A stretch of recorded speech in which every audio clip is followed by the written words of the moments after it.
The Boarded Window by Ambrose Bierce. In 1830, only a few miles away from what is now the great city of Cincinnati, lay an immense and almost unbroken forest. The whole region was sparsely settled by people of the frontier, restless souls who no sooner had hewn fairly habitable homes out of the wilderness and attained to that degree of prosperity which today we should call indignance, than, impelled by some mysterious impulse of their nature, they abandoned all and pushed further westward, to encounter new perils and privations in the effort to regain the meager comforts which they had voluntarily renounced. Many of them had already forsaken that region for the remoter settlements, but among those remaining was one who had been of those first arriving. He lived alone in a house of logs surrounded on all sides by the great forest, of whose gloom and silence he seemed a part, for no one had ever known him to smile nor speak a needless word. His simple wants were supplied by the sale or barter of skins of wild animals in the river town, for not a thing did he grow upon the land which, if needful, he might have claimed by right of undisturbed possession. There were evidences of improvement.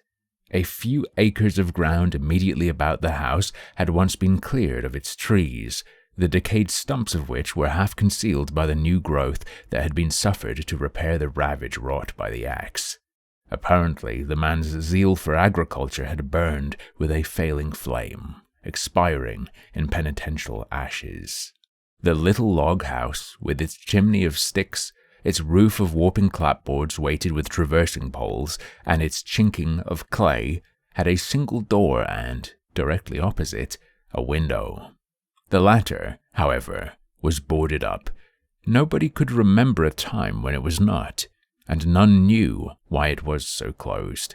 Certainly not because of the occupant's dislike of light and air, for on those rare occasions when a hunter had passed that lonely spot, the recluse had commonly been seen sunning himself on his doorstep, if heaven had provided sunshine for his need.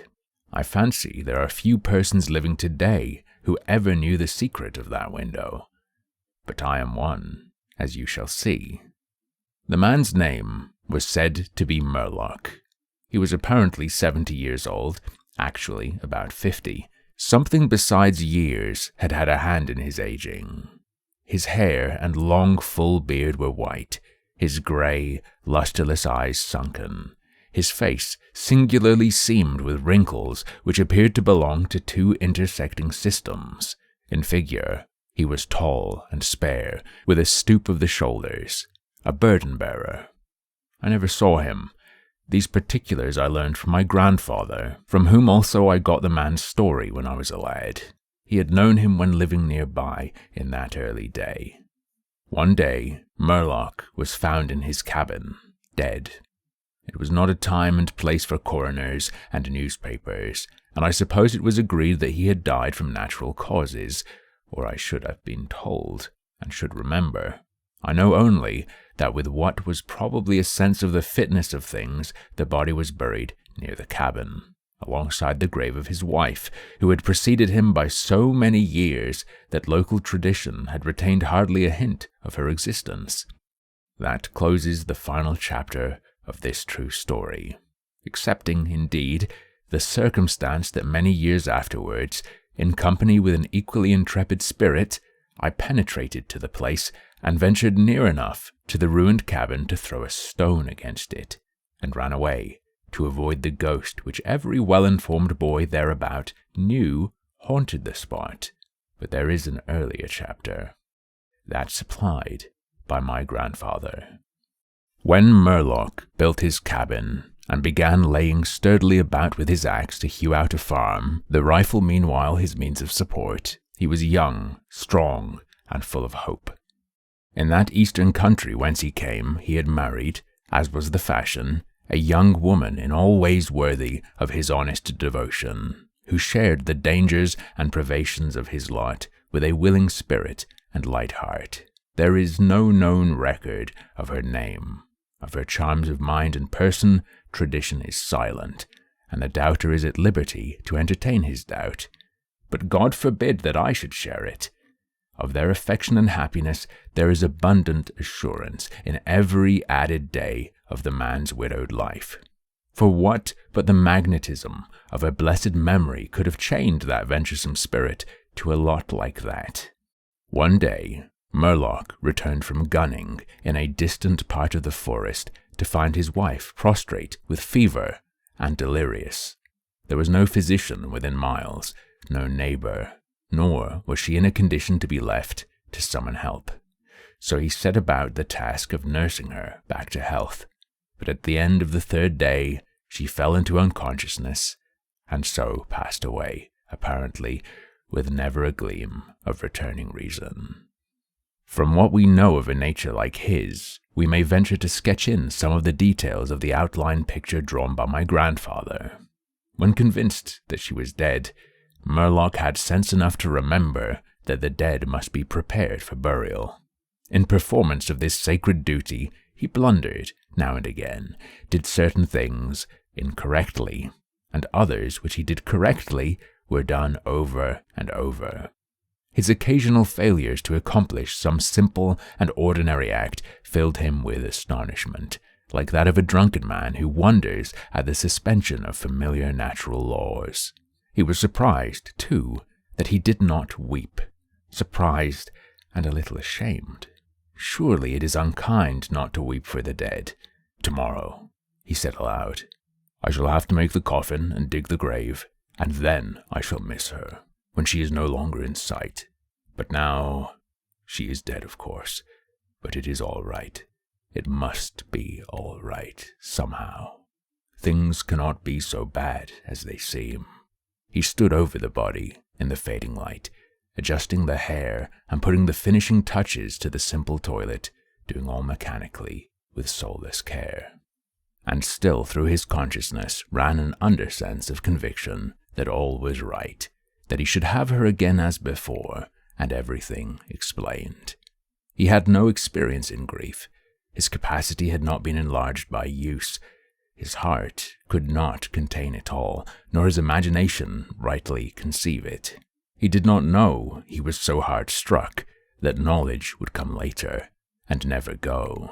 Grief is an artist, of powers as various as the instruments upon which he plays his dirges for the dead, evoking from some the sharpest, shrillest notes, from others the low, grave chords that throb recurrent like the slow beating of a distant drum. Some natures it startles, some it stupefies. To one it comes like the stroke of an arrow, stinging all the sensibilities to a keener life. To another, as the blow of a bludgeon, which in crushing benumbs. We may conceive Murlock to have been that way affected, for, and here we are upon surer ground than that of conjecture, no sooner had he finished his pious work than, sinking into a chair by the side of the table upon which the body lay, and noting how white the profile showed in the deepening gloom, he laid his arms upon the table's edge and dropped his face into them. Tearless yet, and unutterably weary. At that moment came in through the open window a long, wailing sound, like the cry of a lost child in the far deeps of the darkening woods. But the man did not move. Again, and nearer than before, sounded that unearthly cry upon his failing sense. Perhaps it was a wild beast. Perhaps it was a dream. For Murlock was asleep. Some hours later, as it afterward appeared, this unfaithful watcher awoke, and lifting his head from his arms intently listened. He knew not why. There, in the black darkness by the side of the dead, recalling all without a shock, he strained his eyes to see, he knew not what. His senses were all alert, his breath was suspended, his blood had stilled its tides, as if to assist the silence. Who, what, had wakened him, and where was it? Suddenly, the table shook beneath his arms, and at the same moment he heard, or fancied that he heard, a light, soft step, another, sounds as of bare feet upon the floor. He was terrified, beyond the power to cry out or move. Perforce he waited there, in the darkness, through seeming centuries, as such dread as one may know, yet live to tell. He tried vainly to speak the dead woman's name, vainly to stretch forth his hand across the table to learn if she was there. His throat was powerless, his arms and hands were like lead. Then occurred something most frightful. Some heavy body seemed hurled against the table with an impetus that pushed it against his breast so sharply as nearly to overthrow him, and at the same instant he heard and felt the fall of something upon the floor with so violent a thump that the whole house was shaken by the impact. A scuffling ensued, and a confusion of sounds impossible to describe. Murlock had risen to his feet. Fear had by excess forfeited control of his faculties. He flung his hands upon the table. Nothing was there. There is a point at which terror may turn to madness, and madness incites action.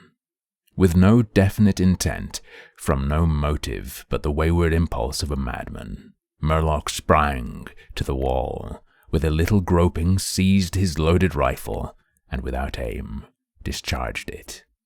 By the flash which lit up the room with a vivid illumination, he saw an enormous panther dragging the dead woman toward the window, its teeth fixed in her throat.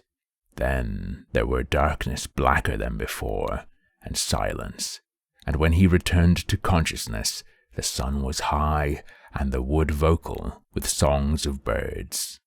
The body lay near the window, where the beast had left it when frightened away by the flash and report of the rifle. The clothing was deranged, the long hair in disorder, the limbs lay anyhow. From the throat, dreadfully lacerated, had issued a pool of blood not yet entirely coagulated. The ribbon with which he had bound the wrists was broken. The hands were tightly clenched.